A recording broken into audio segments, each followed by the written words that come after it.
We got Amherst on the road this weekend, this upcoming Saturday, November 8th at noon.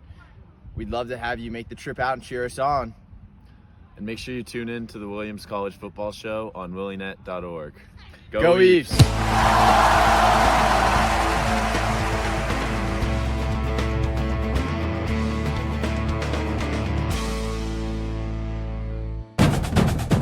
Come all ye sons of William, sing as we march down the field. Cheer till the hills and valleys ring, with never a thought to yield. We'll back the team in every game, with them in every play.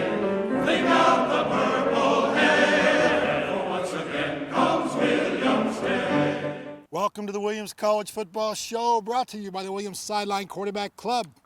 I'm your host, Malcolm Smith. On today's show, we'll look back at a tough loss to Wesleyan. We'll look ahead to the Amherst game. And we'll talk with two current Williams students, Will Baker and Wyatt Olson.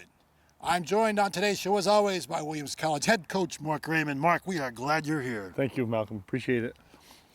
So we did, unfortunately, Williams fell in overtime to a very good Wesleyan team, 34-28. There were a lot of things that we were disappointed about and a number of things that we should be proud of. Your initial thoughts, sir? Yeah, I mean, obviously it's disappointing to come out on the wrong end of that game. You know, two really good teams who went out there and battled. Our guys, I can't say enough about how they competed.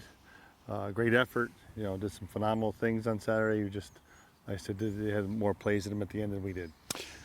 Let's talk about that. I mean, it's true that the defense did yield 458 yards. They were on the field most of the second half. And in the red zone, despite that yardage, they held Wesleyan to 3 for 5 in the red zone. Yeah, we did some good things. We got to cause a turnover in the first half, which was great. We just too many big plays at the end and kind of hurt us. But start the run, we rushed the passer great. Just too many big plays in the air that really cost us. On the offensive side of the ball, a troubling or disappointing 1 for 12 on third down. I think that really sort of summed up some of the problems. Yeah, that's a critical area for us, and we just left too much out there. You know, there are some plays that needed to be made, and we didn't do it. And kudos to Wesleyan's defense. Now, on a brighter note, we were 3 for 3 in the red zone offensively, which is terrific. Yeah, did a great job in the red zone. We got down there a couple of times and scored touchdowns, some really great plays. Again, just should have been able to move the ball more consistently on Saturday. Well, that would have been nice. By the middle of the second quarter, we were, I suppose you could say, down to the fourth best quarterback on campus. Freshman Mustafa Mozawalla, young man, played well. Threw 10 completions on 17 attempts for 129 yards and a touchdown. One of those incompletions was maybe the worst no call I've ever seen, but you're not going to talk about that. A nice 39-yard long ball to Zach Falls. That young man can play. Yeah, he did a great job. He came in tough circumstances, off the bench, and really orchestrated the offense well. He certainly did, and we also need a shout-out to punter Leo Maiolo. Punted 10 times on Saturday. A long of 54 inside the 20, no touchbacks. Another great job by your punter. Yeah, Leo's been great all year. I don't know where he is average-wise, but he's certainly one of the best in the league, and he's done a phenomenal job this year. He's right out there averaging a little over 40 yards a kick. On the defense, George Papadopoulos led the team with 10 tackles. Luke Mangini had a big game right behind him with 8 tackles, including 3 for loss, one of them a sack, and a big interception. Yeah, those guys played great. They made plays all day. Luke was all over the place. George was back there, as the quarterback of the defense, got everybody lined up. So he had a lot on his plate, and he did a really good job for us Saturday. He had help from all kinds of different areas. I think notably perhaps Will Baker was back on the field. The young man's been injured most of the season, now in it as a defensive end. He had 2.5 sacks and forced a fumble. He did. Will's, he's dealt with a lot of the injury bug that caught him in his last couple of years, and we knew he had it in him. and it's a credit to him and his work ethic and desire to get out there that he performed really well on Saturday. All right, well, a lot of great things happened on Saturday. Let's go take a look at some highlights. Yeah, here's a touchdown pass from Drew Renzella to Henry Mocknick. This is great throw, great catch. Huge part of the game. Henry's one of those guys. He was a quarterback, for half the season, pretty much, and he had come in and filled up some spots as a wide receiver. Great job. It was a really great throw with touch. Beautiful Henry throw. tracks it well and gets in the end zone. Really, really great execution. This is the, I believe this would be the interception in the red zone. This is a really good job here. Flushed him out of the pocket, Brant Bickford, and then Brady Carroll just, went after that ball, attacked it in the air, and did a phenomenal job. A big, tall guy. He just reached Absolutely, out and got yeah. it. You can see it explode here. See Ryan Carney with great pressure here. Luke Mangini's coming for the pull-up, and just a great play. Bickford, a great play on the ball. It was. Followed up by Brady Carroll. Here's the aforementioned Will Baker. And here's another guy. He started the season as a tight end. We needed him on defense, and he came in and Coming in there from the left, number 32. 32. Come in, you watch him defeat 2 blockers. This is a 7-man protection versus three rushers. Strip sack and a recovery. So phenomenal job by Will. A quick young man and strong. And here's a touchdown counter play here. Great block by Riley O'Connell. Great block, Knocked it great down. run. Great job by the wide receivers here. Henry again. Just a well-executed play against a lot of pressure that they're bringing. There it is. A great job. Great finish by John. Yeah. Welcome back to the Williams College Football Show. I'm your host, Malcolm Smith. I'm here with a couple of current student Williams athletes, Will Baker and Wyatt Olson. Fellas, introduce yourself to the folks out there. Your name, your number, position, hometown year, and major, Wyatt. Sure. Yeah, my name's Wyatt Olson. I'm between senior year and a 5th year. I'll be coming back next year for another season of football, but I'm sort of in that middle ground area where I'm a 26.5. So I'm an economics major. I'm from the greater Baltimore area in Maryland, and I'm a kicker, numbers 41, and I'm looking forward to beating Amherst this week. All right. That's what I love to hear. And how about you, Will? My name's Will Baker. I'm from Boston, Massachusetts, number 32, tight end, defensive end, and also an econ major. All right, guys. Great start. Now, you're from the Boston area, Cohasset specifically. Yeah. Tell us about your family and who's back there. I have a family of 5, 2 other brothers, a dog, and then my mom and dad. Cohasset, yeah. What kind of dog do you got? Mini Golden Doodle. Her name's Winnie. Winnie, the mini Golden Doodle. Yeah, she's at every game, so I'm sure you may have seen her before. Ah, that's Winnie. We'll have to keep an eye out for her. Wyatt, how about you? Your family back in the Baltimore area? Yes. I grew up with my mom and my sister, Mama Sue and Skylar. Shout out them. They've supported me in everything that I've done, love them to death. And then I also have a dog named Ginger, and she's a half lab, half German Shepherd. Sweet girl. Oh boy, these are 2 fun dogs. Yeah. All right, so Wyatt, Baltimore, you went to the Glen Elk Country School. I understand they didn't have a football team, but you decided to come out for football anyway. Tell us that story. Sure. So I graduated from Glen Elk Country School in Howard County, Maryland. I had a graduating class of roughly 75 kids. It's a co-ed school, small private school. So we didn't even field a football team. I grew up playing soccer. Soccer was the love of my life.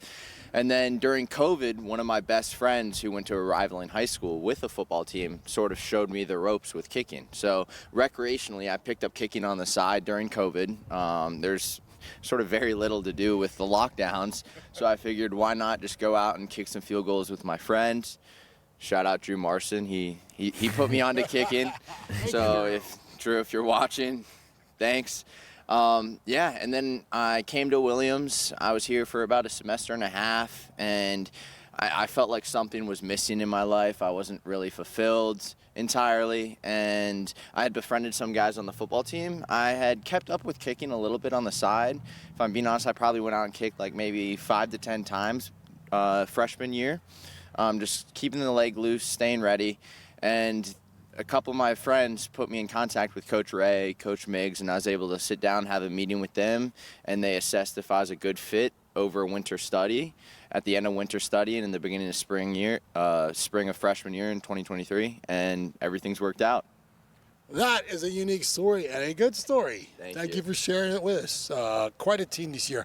Will, I think maybe conversely, you've played a lot of football in your day back in Cohasset. Tell us about that. I started in 4th grade with mixed towns because my town wasn't big enough. So we combined with the Shesky's town, Scituate, and it was called Psycho Football. So we were a bunch of little psychos running around. But then high school, I transitioned from tight end to quarterback, played quarterback for Cohasset, just ran the rock.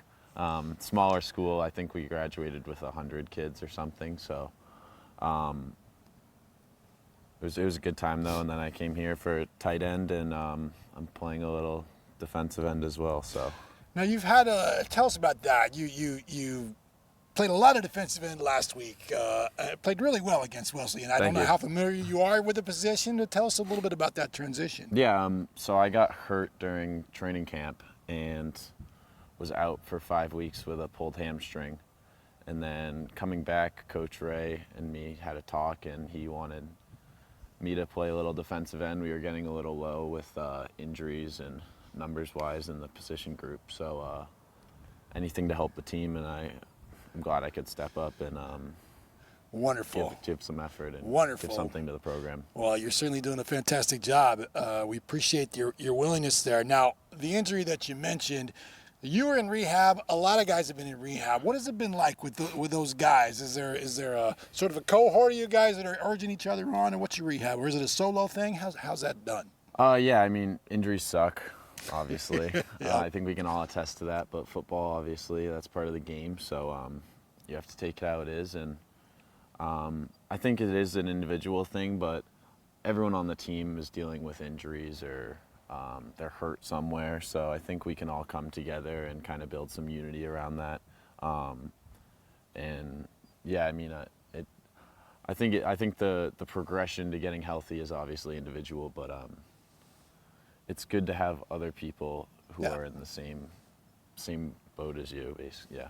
Yeah, I'm sure you can. To really push you to get healthy. Yeah, cheer each other on and move your way back. Keep it now, healthy. as a kicker, you've maybe had not terrible injuries this year, but you've had a perspective, I think, on the rest of the team and watched that the next man up has been required. Tell me about that.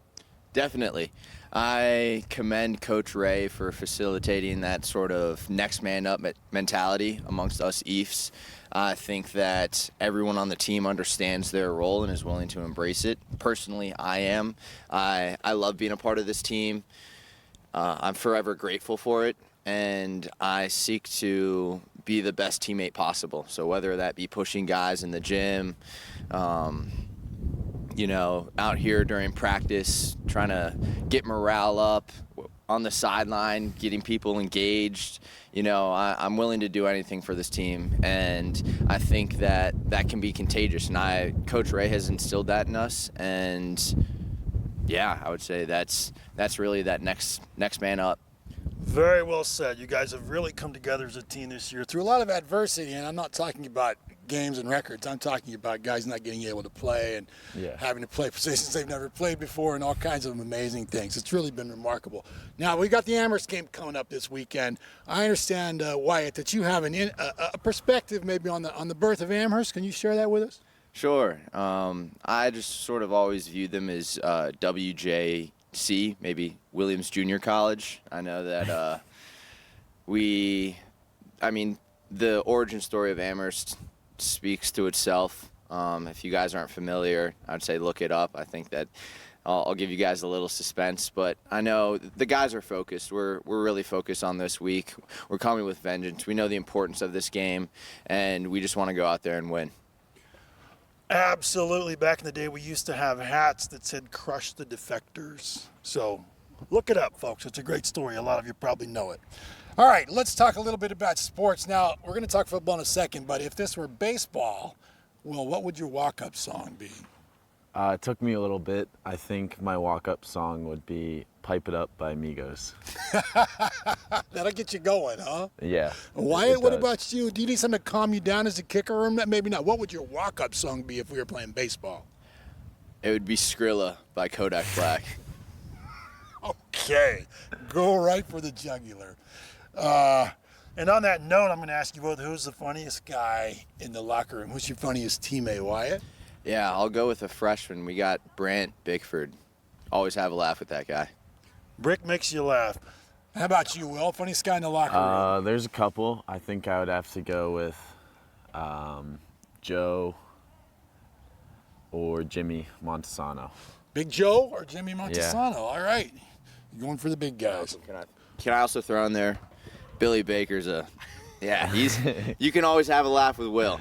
I just wanted to throw that out there. He's a funny guy.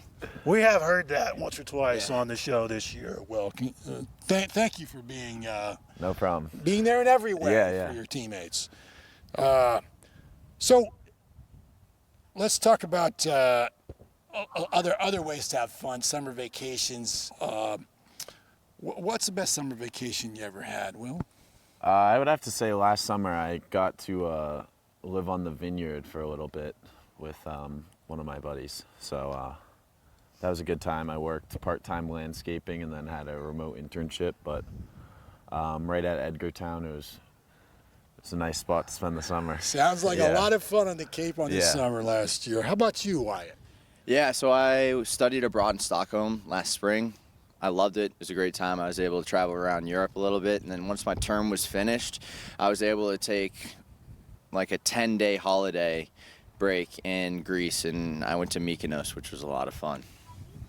Oh, this sounds great. Now, speaking of travel, you're a well-traveled man. If we could go to a restaurant anywhere in the world, where would we go? Yeah, I think we'd go somewhere in Florence. I think Florence has incredible food. I was fortunate enough to visit some of the guys out there in Florence, and it was a great time. The food's great. I mean, we just couldn't go wrong out there. All right, let's go eat in Florence. Well, how about you? Any restaurant, where would we go? I have to go my mom's kitchen. All right. Can't disrespect What is she it. making us? What are some of your favorite meals that Mom makes? I like tortellini Alfredo. Her meatballs, spaghetti meatballs are good. Chicken parm. Those are my top three, probably. So she cooks Italian a lot. Yeah. Oh, She cooks everything, but Italian's my favorite. it sounds great. We're going to go to Florence, and then we're coming over to your house. This is going to be wonderful. All right, guys, when you're doing your work, end of the semester's coming up, you prefer a final project or a final paper, Will? I got to go with the paper. I'm not too much of a stage guy, so the paper would suit me best, probably. Fair enough. Wyatt, how about you? A final paper or a final project? I would say project if I'm able to self-select my partners. That's a good point. I'll leave it at that. That's a good point. Fair enough. Fair enough. Wants to control his own fate, or at least part of it. Now, when you're not at Williams, this is, some would say, a remote place, but I'm curious, the most remote place you've ever been that you can think of, Wyatt? I don't want to beat a dead horse or be the guy like, oh, I studied abroad, but I actually did study abroad, And you were lonely. and So I made my way up to the Arctic Circle in northern Sweden, to a place called Kiruna, and it was great. It was a great time. I went to the ice hotel. I went snowmobiling. It was an incredible time. I saw the northern lights, but it was rather remote. I was in a town of 3,000 people. The airport had one terminal. It was gritty, but it was a great experience. So you can attest that the Arctic Circle is, in fact, fairly remote. I can, yes. Believe it or not, it is. Okay, you heard it right here, folks. Will, how about you? The most remote place maybe you've ever been? How do you like it? My senior year, for spring break, I was able to take a school trip with a bunch of my buddies to the Galapagos. Islands. So I'd have to say that's the most remote place I've ever been. And that's how do you get there? That's really out there. Yeah, we took a plane to Ecuador, and then from Ecuador we took a smaller plane that fit like 20 people to the Galapagos. And then it was a lot of travel once you got to the islands as well, through boats or bus or walk. But it was a good time. Oh, very remote though. That sounds really fun. Now, you guys, these are deep experiences, and I'm impressed by that. So, your values are something that are obviously very important. And sports, of course, teaches you values, reinforces your values. Wyatt, how has sports reinforced some of your values? Yeah, I would say sports have definitely played an invaluable role in my life. I think that for me personally, a core piece of my identity is being able to control what I can control. So I think it starts with the individual. And what's so nice about football, it's a team sport, but if you want to be a good teammate, you have to be a good person first. Really, it boils down to that. You have to make the small right decisions, and I think that there's a saying that sort of embodies what my approach is to life, where if you want to help your nation, first start with helping your state. If you want to help your state, it starts off with your town. If you want to help your town, it starts off with your neighbor. If you want to help your neighbor, you got to help your family. If you want to help your family, you got to help yourself. So I think that that's a great sort of outlook on life, and it's certainly applicable with sports, right? Because you have guys relying on you, especially as a kicker. You gotta make big plays. You got to be right up here. So I think it starts at the individual level, and I would say that sports have certainly taught me that. Coach Ray himself. You do your job, and the whole team does well. You don't do your job, and the whole team suffers. Exactly. Wonderful, wonderful lesson you learn in football. Well, how about you? Your values and sports. Tell me about how that's reinforced your value system. I think that football or sports in general has given me more than I could ask for. One value I think that's most important to me probably would just be like a mentality. I think that even with like injuries this year, you gotta come with a positive mindset. If we're down in a game, you gotta come with a positive mindset. And like Wyatt said, that all starts with yourself, but also instilling that in others. Obviously, being a good teammate to everyone. I think that that's one thing too that our team has really improved on from this year to last, is having a good mindset and knowing who we are as people. I think that that's helped us in a lot of close games. Obviously, last week was tough, but I think we've definitely taken a big step this year, big leap. So I agree with that. You guys have taken a big step and a big leap this year. Your faith in each other is remarkable, and I'm very excited that you're both going to be back next season. That is wonderful to hear. My last question to you, tell me what you hope to be doing a year from now. A year from now, I hope to be winning an SCAC championship. Straightforward. Well, I'm sure that's on your wish list too. What else do you hope to be doing a year from now, or between now and a year from now? I got the chance to study abroad in Florence, so hopefully I get to try out some of Wyatt's food. But I'm going to be there for the spring semester this year. Obviously win an SCAC championship next year would be on my bucket list, but also just staying healthy, good grades, maybe get a job. Who knows? That'd be a big if. But yeah, that's the probably. All right. I cannot wait to have you guys back next year. This is going to be a lot of fun. Will Baker, Wyatt Olson, thank you for being with me. And thank go you. Ephs. Go Ephs. Go Ephs.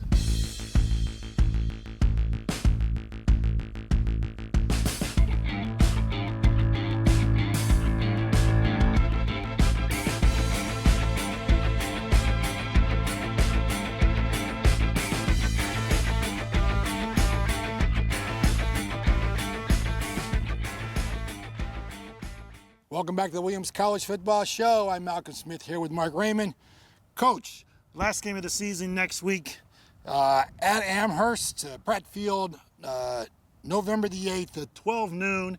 That game will be broadcast on Esports. The biggest little game in America, the 140th annual biggest little game in America. Yeah, it's great. It's one of the reasons, people come here to play in this game, and our guys will be ready, and I'm sure they will be as well. And it's a really exciting time of the year. Certainly, as Amherst comes into this game 4-4. They fell last week at defeat to Trinity 14-7 in really a defensive battle. The only score Amherst had was a pick six. How dangerous is that defense? They're very good defense. They're good top to bottom. The secondary has made plays for them all year. Their D line is very good. So we're going to have to be balanced and be much better up front this week than we were Saturday. The Mammoths rank third against scoring, so only 17 points per game allowed. They're second against the rush, fifth against the pass, led by linebackers, at least in tackles. Carson Skotak, who is second in the conference in tackles at 9 per game, seventh in tackles for loss, as well as Luke Harmon, fourth in tackles for loss and seventh in tackles in the league. So a couple of really good linebackers and a good line. Yeah, they're very active. Their D line really sets up a lot for them because they eat up a lot of blockers. But those guys made plays for them for several years, and they've continued to do so. Now the Mammoths offense is sixth in scoring in the NESCAC. They're seventh in rushing, third in passing. They will, I imagine, be throwing the ball. Yeah, they probably will be. They throw it around. They got a good set of receivers, a quarterback, a big, strong kid with a good arm. So I'd imagine they'll be looking to take it to the air a little bit. We're talking about quarterback sophomore Merrick Hill versus Trinity. He was 17 of 32 for 141 yards. Not a lot of yardage, but they throw the ball a lot.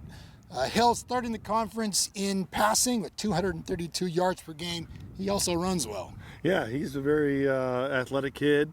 They have a lot of nice schemes up front for him, and we got to be prepared both ends of it today or Saturday. You mentioned that they do throw the ball around. They have a couple of excellent wide receivers of note. Carter Young, who went six completions for 75 yards last week against Trinity, including a 45-yard long ball. He's fourth in the conference at 79 yards per game, as well as wide receiver Christian Moore. He's ninth in the conference at 49 yards per game. Those guys are dangerous. Absolutely. They're good players. They're both seniors. They got speed. They're tough. They run after the catch. They'll be a handful. In the biggest little game in America, intangibles always matter a lot. Amherst is coming into this game on a 3-game slide. They do not want to lose the 4th game. How badly do we want that 6th win? We want to beat Amherst. We don't care what number it is. This is the game these guys have been pointing to all year, and it's finally come, and they'll be ready. I know they will, Coach, and I want to say, as we end the season here, this team is remarkable for the heart that they have shown and the faith that they have shown in each other. Now, we started the season with a roster, 75, 76 guys? Yeah. So you didn't count, you never made excuses, but I counted. Rarely did we have less than 20 guys out of uniform, unable to play, injured on the sidelines. That's unbelievable. Many of them had season-ending injuries or season-long injuries. We lost 2 of our preseason captains, hardly played at all, 2 starting quarterbacks, 2 key defensive backs. Our number 1 wide receiver from last year missed the whole season. The next man up mentality on this team has been absolutely extraordinary. Yeah, this team has been great. We've football is a rough game, and sometimes that happens, but our guys haven't wavered. We've had guys step in and take the spots of those guys, and that's the way it is. And you'll see the same on Saturday. Well, the heart that they've shown, the faith that they've shown each other and in you coaches has been remarkable. It's a credit to them. It's a credit to you and your staff.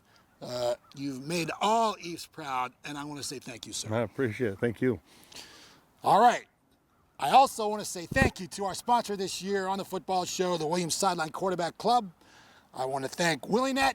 I want to thank our producer, Deb Dane, our cameraman extraordinaire, Jack Criddle. And lastly, Coach, thank you for joining us. Thank you, Malcolm. You're the show man. this season. We appreciate it. All right, there's only one thing left to say, and I've got a couple of players to help me say it. If you want to be happy for an hour, get intoxicated. If you want to be happy for 3 days, get married. If you want to be happy for 5, kill a pig and eat it. But boys, if you want to be happy for the rest of your life, Beat Amherst! Come all ye sons of William, sing, as we march down the field. Cheer till the hills and valleys ring, with never a thought to leave. We'll back the team in every game, with them in every play. Fling out the purple hair, for once again comes William's day. We got Amherst on the road this weekend, this upcoming Saturday, November 8th at noon.